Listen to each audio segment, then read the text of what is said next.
നമസ്കാരം. എല്ലാ പ്രിയപ്പെട്ടവർക്കും വായനാ ദിന ആശംസകൾ. വായന നമ്മുടെ അറിവിന്റെ വാതായനങ്ങൾ തുറക്കുന്നു. അത് ചിന്തകളെ ഉണർത്തുകയും ഭാവനയെ പരിപോഷിപ്പിക്കുകയും ചെയ്യുന്നു. വായനയിലൂടെ നമുക്ക് ലോകത്തെ അടുത്തറിയാനും വിവിധ സംസ്കാരങ്ങളെയും കാഴ്ചപ്പാടുകളെയും കുറിച്ച് മനസ്സിലാക്കാനും സാധിക്കുന്നു. പുസ്തകം നമ്മെ മികച്ച വ്യക്തികളാക്കുകയും ലോകത്തെ മെച്ചപ്പെടുത്താനുള്ള പ്രചോദനം നൽകുകയും ചെയ്യുന്നു. അതിനാൽ വായനയെ സ്നേഹിക്കുകയും പ്രോത്സാഹിപ്പിക്കുകയും ചെയ്യേണ്ടത് അത്യാവശ്യമാണ്. കേരളത്തിൽ വായനശാലകൾ സ്ഥാപിച്ച് വായനയെ ഒരു ജനകീയ പ്രസ്ഥാനമാക്കി മാറ്റിയ വ്യക്തിയാണ് PN പണിക്കർ.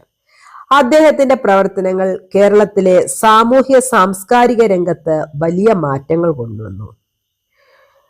കാലം ഏറെ കഴിഞ്ഞിട്ടും വായനയുടെ രീതികൾ മാറി പുസ്തകങ്ങളിൽ നിന്നും നമ്മൾ സ്മാർട്ട് ക്ലാസ്സുകളിലേക്ക് കുടിയേറി കഴിഞ്ഞിട്ടും ഇന്നും വായനയെ സ്നേഹിക്കുന്ന, പുസ്തകങ്ങളെ സ്നേഹിക്കുന്ന ഒരുപാട് ആളുകൾ നമുക്ക് ചുറ്റുമുണ്ട്. ഒരു നല്ല പുസ്തകം ഒരു നല്ല ചങ്ങാതിക്ക് തുല്യമാണ്. പുസ്തകങ്ങളെ സ്നേഹിക്കാൻ നമുക്കാകട്ടെ, വായനയെ പരിപോഷിപ്പിക്കാൻ നമുക്കാകട്ടെ എന്ന് പറഞ്ഞുകൊണ്ട് നിർത്തുന്നു. നന്ദി, നമസ്കാരം.